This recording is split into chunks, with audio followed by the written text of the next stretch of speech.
이 보도를 조금 더 쉽게 표현하면 한국인이 돈을 가장 안 쓴다는 것입니다.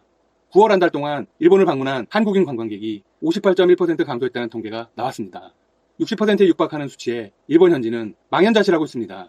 대마도의 경우 무려 90%가 줄었습니다. 사실상 한국인 관광객에 의지하고 있던 주요 관광지들은 새로운 활로를 찾기 위해 안간힘을 쓰고 있습니다. 해당 지역들의 산업 기반은 관광업입니다. 그러다 보니 해결책은 하나뿐입니다. 한국 이외의 국가로부터 많은 관광객을 유치하는 것입니다. 일본의 유력 언론들은 이런 기사를 내보내기 시작했습니다. 일본 관광객가 탈한국의 시동을 걸고 있다. 이런 움직임을 보이는 이유는 앞으로도 한국인 관광객의 감소는 계속될 것이기 때문입니다. 사실 일본 여행 불매는 더욱 거세지고 있습니다. 게다가 항공편이나 여객선 운항마저 줄면서 상황은 걷잡을 수 없이 복잡해지고 있습니다. 한국인이 가장 많이 찾는 관광지 중 하나인 홋카이도는 지방정부와 금융기관이 재정 지원에 나서고 있습니다. 재정 지원이 없으면 이 지역은 파산할 수밖에 없는 상황입니다. 물론 재정 지원은 급한 불을 끄는 정도밖에 안 됩니다. 홋카이도 지방정부는 중국을 겨냥한 마케팅에 열을 올리고 있습니다. 중국의 주요 여행사에 홋카이도 여행 전용 페이지를 만들었다고 합니다. 그리고 항공 노선의 신규 유치를 위해서 치열한 물밑 작업을 벌이고 있다고 합니다. 이런 움직임은 홋카이도뿐만이 아닙니다. 한국인들이 주로 찾던 관광지 전반에서 일어나고 있습니다. 중국을 주요 타겟으로 하지만 그 외에도 영국, 프랑스, 호주 등으로 영역을 넓혀나가고 있습니다. 그러면서 이런 보도를 내보낸 것입니다. 우리는 1인당 소비액이 큰 외국의 부유한 관광객을 원한다. 한국 관광객은 원화 약세와 경기 부진으로 어차피 숫자가 감소할 수밖에 없었다. 지리적으로 가깝다 보니 체류 일수도 짧고 1인당 소비액도 매우 적었다. 결국 한국인 관광객은 많이 와봤자 본인들의 경제에 큰 도움이 안 되었다는 것입니다. 동일본 대지진 당시 서울 한복판에서 애국가를 불렀던 일본의 관광청장관 기억하시죠? 일본은 한국인 관광객이 절실합니다. 일본은 또 허세를 부리고 있는 것입니다. 일본의 보도에 따르면 한국인의 1인당 소비액은 약 7만 8천엔, 우리 돈 약 80만 원 수준으로 주요 20개국 중 가장 적었다고 합니다. 요미우리 신문은 일본 정부가 이번 럭비 월드컵에 기대를 걸고 있다고 합니다. 목표치는 무려 1,057억엔, 우리 돈 약 1조 600억 원으로 잡아두었습니다. 이 수치를 통해 한국 관광객 감소를 충분히 만회한다는 입장입니다. 과연 가능할까요? 정부의 입장과 별개로 지역 내 상인들은 이렇게 말합니다. 한국 이외의 외국인 관광객을 새롭게 유치하는 건 절대 쉬운 일이 아니다. 먼저 자국인 일본 손님들부터 좀 공략하자. 그런데 정작 일본인들은 해외여행을 즐긴다는 것입니다. 아이러니죠? 앞으로도 뜨겁게 이어질 일본 여행 불매 소식, 닥터시사TV가 빠르고 신속하게 전해드리겠습니다. 시청해주셔서 감사합니다. 구독과 좋아요 부탁드립니다. 오늘 화면에 두 가지 주제로 한번 시작해 보겠습니다. 시간이 만약에 조금 남으면 삼성이 세계 최초로 또 SSD DRAM 모듈을 양산하면서 또 한번 세계를 놀라게 한 소식까지 맨 뒤에 한번 붙여서 진행해 보도록 하겠습니다. 일본 수출 규제 한 40여일 지났나요? 36일, 37일 첫 허가가 났는데 일본은 이에 대해 군사적인 전용 우려가 없다고 판단돼서 허가를 했다라고 공식적으로 의견을 냈는데 이 말 자체가 좀 어이가 없죠. 삼성이 반도체를 만드는 데 쓰는 불화수소나 PR을 단 한 건의 군사적 사용 의심되는 어떤 근거 없이 저런 의심을 자기 혼자 하고 그리고 자기 혼자 이제 문제가 없는 것 같아요 하면서 허가를 내준다는 게 전혀 합리성을 못 띠고 있죠. 삼성이 무슨 방산업체도 아니고. 일본이 지난달 4일 반도체 및 디스플레이 소재 3종에 대해서 포괄적 수출 허가를 개별적 수출 허가로 돌린 후에 최대 90일까지 끌 수가 있는데 이번 허가권은 한 달 정도 만에 나왔으니 일본이 빠르게 허가를 내주는 어떤 좋은 신호 아니냐. 물론 그렇게 볼 수도 있지만 여러 전문가들의 판단은 이는 일본의 계산된 수싸움으로 보고 있습니다. 일본이 수출 관리를 철저히 한다는 어떤 기존의 명목을 바로 세우기 위해서 무작정 어떻게 이런 수출 허가를 90일까지 미루면서 피해를 주는 게 아니라 어느 정도 선에서 허가를 내주는 거라는 그런 명목을 세우는 이유와 이 삼성 반도체의 타격이 미국 퀄컴이라든지 애플, 인텔 이런 미국 기업들, 일본이 벌벌 기는 이 미국에게 피해가 가면 한일전이 아니라 전 세계 대 일본의 대전이 되기 때문에 당초에 저희가 예측했던 대로 일본은 결코 전 세계에 피해를 주는 행위를 할 수가 없고 그에 따른 판단으로 보여집니다. 이번 수출 허가가 미국을 위한 행동이다 이런 말이죠.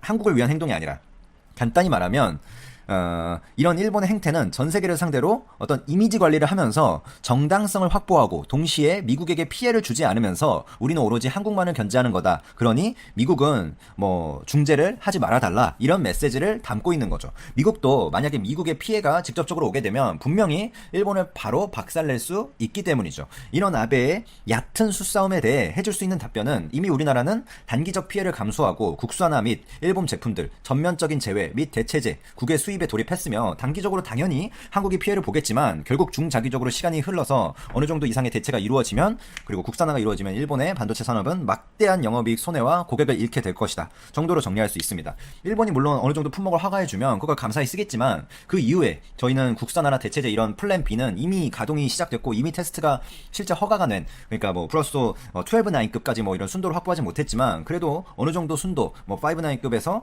허가가 나서 뭐 운송이라든지 수송이라든지 지금 부가적인 문제만 해결이 되면 공급이 가능한 상황이거든요. 여러 가지 뭐 솔브레인, 후성 같은 업체들. 그래서 이제 그런 국산화 플랜은 계속 가는 거다. 너네가 만약에 어느 정도 허가를 해주면 그건 감사히 받지만 너는 결국에 이미 신뢰는 깨졌고 제외될 것이다. 이렇게 볼 수 있습니다. 자, 두 번째 주제 한번 가보죠. 샤오미 삼성 제품을 삼성 제품을 쓰겠다. 정반대죠. 공식적인 발표를 했습니다. 중국 스마트폰 업체들 간에 고화소 카메라 경쟁이 좀 불붙으면서 삼성전자 이미지 센서에 대한 어떤 사용률, 이미지 센서를 자신의 어떤 자사 제품에 채택하는 그런 비율이 굉장히 높아지고 있습니다. 스마트폰에 있어서 좀 어떤 후발주자로서 저렴하면서도 높은 성능을 어필하려는 이런 중국의 제조사들과 이미지 센서의 시장 점유율, 그러니까 비메모리 2030이라는 게 결국에 이미지 센서도 삼성에게 포함이 되는 부분이잖아요. 그래서 그런 삼성의 의도와 맞아 떨어지는 거죠. 이 이미지 센서 분야에서는 삼성이 지금 비메모리 분야에서 뭐 파운드리도 있고 뭐 여러 가지 차량용 반도체도 있고 여러 가지 분야가 있지만 이미지 센서 분야가 삼성이 또 잘해주고 있는 분야거든요. 지금 세계 2위인데 일본 소니가 지금 1위를 차지하고 있습니다. 이 분야에서 속속 삼성에게 지금 채택률이 높아지고 있고 이것은 일본이 경제 보복을 하면서 또 신뢰성을 잃게 되는 부분도 없지 않아서 뭐 약간의 반영은 있다 이렇게 볼 수가 있습니다. 그리고 품질 면에서도 삼성이 지금 전혀 밀리지 않고 오히려 앞서 있다고 평가되는 그런 매체들도 많습니다. 저는 뭐 객관적으로는 거의 동등 수준으로 보고 있습니다. 중국의 샤오미는 지난 5월 출시된 삼성전자의 최신 이미지 센서 GW1 기반의 센서를 주력 제품인 훅미 시리즈에 채용을 하겠다라고 밝혔습니다. 이 GW1은 업계 최초의 6,400만 화소 이미지 센서인데요. 0.8 마이크로미터, 즉 마이크로미터는 100만 분의 1미터죠. 이 초소형 픽셀을 사용하면서도 아이소셀 플러스 기술로 픽셀 간 간섭을, 그러니까 빛에 대한 어떤 간섭을 줄여서 색 재현성, 뭐 연색성, 쉽게 말해서 그런 것을 높인 게 특징입니다. 샤오미에 이어 이런 스마트폰 5위 업체인 오포 역시 같은 제품을 자사 스마트폰에 적용하기로 이미 밝힌 바 있죠. 삼성 걸 이미 쓰고 있습니다. 오포는 또 이미지 센서는 카메라 렌즈를 통해 들어온 빛을 디지털 신호로 변환을 하는 거죠.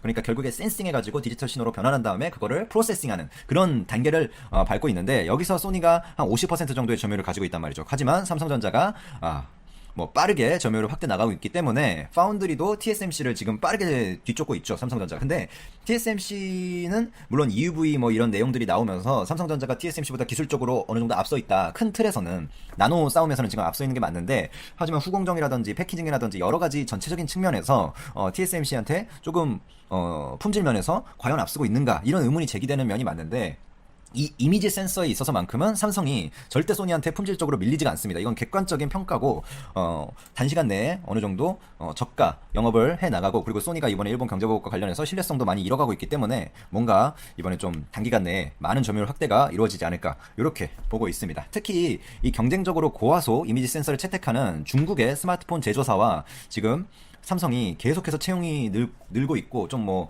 이런 점유율이 늘고 있다는 점은 좀 굉장히 긍정적이죠. 중국이 뭐 별로 중국을 좋아하진 않지만 그래도 중국이 큰 시장이라는 점은 맞고 거기에 우리나라의 제품을 많이 팔아야 된다. 이런 거는 당연한 얘기니까요. 중국 스마트폰의 고화소 카메라는 즉 싸지만 고성능 제품. 요런 샤오미는 이 삼성전자가 개발한 이 1억 800만 화소 이미지 센서를 차세대 미믹스 스마트폰에 적용하겠다는 계획을 밝히기도 했죠.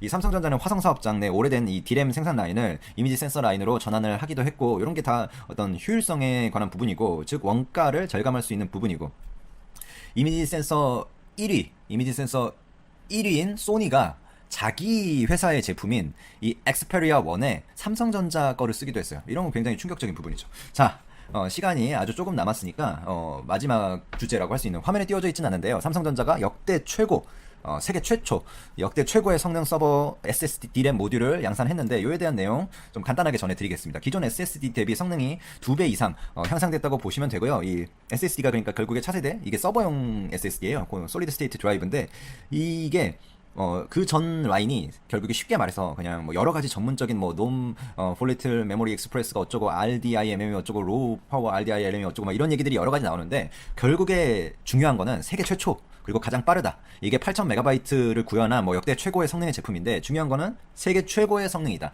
그리고 그 전 어떤 단계가 3.0 인터페이스 SSD였거든요. 그것보다 2배 이상 좋다. 요 정도로 뭐 간단하게 정리하면 될 것 같습니다. 여기서 뭐 PM1733이 어쩌고 뭐 RDAMM이 어쩌고 이거를 너무 자세하게 말해봤자 뭐 크게 의미가 없을 것 같고 이 PM1733과 고용량 DRAM 모듈은 AMD의 2세대 EPYC 프로세서 그러니까 700이죠. 요거와 함께 신규 서버에 탑재될 예정이라고 합니다.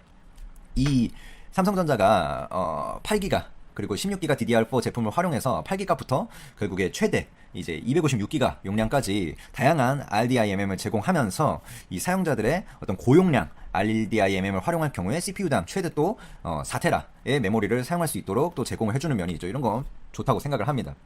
삼성전자가 제가 AMD 방금 언급을 드렸었는데 AMD와 함께 차세대 서버에 탑재할 최신 어떤 프로세스라든지 메모리라든지 스토리지 이런 분야에서 폭넓게 지금 협력을 하고 있고 이런 거는 앞으로 신규 데이터 센터 구축에 있어서 굉장히 좀 뭐 긍정적인 부분이다. 이렇게 그러니까 PM1733이랑 RDIMM이랑 LRDIMM과 함께 AMD의 지금 EPYC 7002 프로세서 이런 것들이 함께 고객에게 제공되면서 어떤 새로운 표준이 형성되고 있거든요. 이런 거는 데이터 센터의 분야에서 좀 리딩하는 데 있어서 또 좋은 어떤 부분이다. 이렇게 평가할 수 있을 것 같습니다. 추천 한번 정중히 부탁드리면서 오늘의 영상 마무리하겠습니다. 감사합니다.